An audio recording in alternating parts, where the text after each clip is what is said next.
সুখ্যাতিৰে MBBS উত্তীৰ্ণ হৈ হাজোৰ দেহৰ কৰিহালৈ গৌৰৱ কঢ়িয়াই আনিলে ইফতিকাৰ আহমেদে। হাজোৰ দেহৰ কৰিহা গাঁওখনত ইছলামউদ্দিন আহমেদ আৰু মঞ্জুৱাৰা বেগমৰ সন্তান ইফতিকাৰ আহমেদ গুৱাহাটী চিকিৎসা মহাবিদ্যালয়ৰ হস্পিটেলৰ পৰা সুখ্যাতিৰে MBBS উত্তীৰ্ণ হোৱাত পৰিয়ালৰ লগতে গাঁওবাসীৰ মাজত আনন্দ বিৰাজমান হৈছে।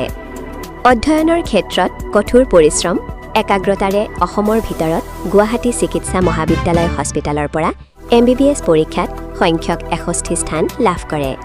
দেউতাক ইছলামউদ্দিন আহমেদে এসময়ত অটো চলাই পৰিয়াল পোহপাল দিছিল। ইফতিকাৰ আহমেদৰ এই সাফল্যই স্বাভাৱিকতেই পৰিয়ালৰ লগতে অঞ্চলবাসী গৌৰৱান্বিত। MBBS পৰীক্ষাত উত্তীৰ্ণ হোৱা ইফতিকাৰ আহমেদে এগৰাকী সুচিকিৎসক হৈ ৰাইজৰ সেৱা কৰাৰো অৱগত কৰে। আজৰি সময়ত খেল কবিতা লিখি ভালপোৱা ইফতিকাৰ আহমেদে নিজৰ সপোন পূৰণ কৰিবলৈ সংকল্প লৈছিল আৰু আজি সাফল্যৰে সফলতা অৰ্জন কৰাত ঘৰখনলৈ আনন্দৰ বন্যা নামিছে। হাজোৰ পৰা কমলাকান্ত দাসৰ ৰিপৰ্ট, বটদ্ৰৱা লাইভ।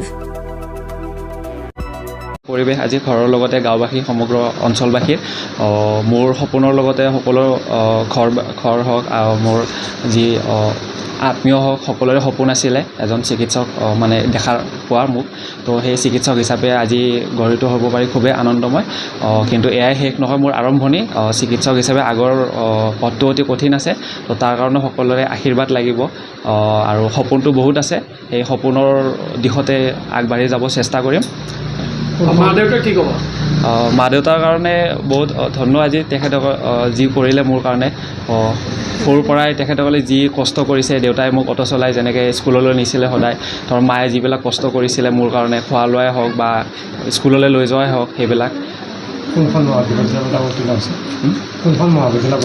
মই স্কুল আদৰ্শ জাতীয় বিদ্যালয় আদিয়াৰ পৰা মেট্ৰিক পাছ কৰিছিলোঁ। তাৰপিছত মই হায়াৰ ছেকেণ্ডেৰীৰ কাৰণে নগাঁও ৰামানুজন জুনিয়ৰ কলেজলৈ গৈছিলোঁ। তাৰ পৰা মই গুৱাহাটী চিকিৎসা মহাবিদ্যালয়ত MBBSৰ কাৰণে এডমিশ্যন লৈ 4 বছৰ পঢ়া সমাপ্ত কৰাৰ পিছত মই মাৰ্চ মাহত চূড়ান্ত পৰীক্ষাত অৱতীৰ্ণ হৈছিলোঁ আৰু সেই ফলাফল মৰ্মে মই আজি ডক্টৰ হিচাপে মই অল আছাম 61 ৰেংক পাইছোঁ। অন্যান্য কিবা হবি মই এনেই ক্ৰিকেট খেলোঁ আৰু লগতে আজৰি সময় পালে কবিতা লিখোঁ, গান শুনো, এনেকুৱা। পৰিকল্পনা কেনেকুৱা MBBS হোৱাৰ ওপৰত? MBBS এতিয়া ডক্টৰ হিচাপে নিজৰ কৰ্তব্য পালন কৰাৰ লগতে পৰিকল্পনাটো বহুত আছে।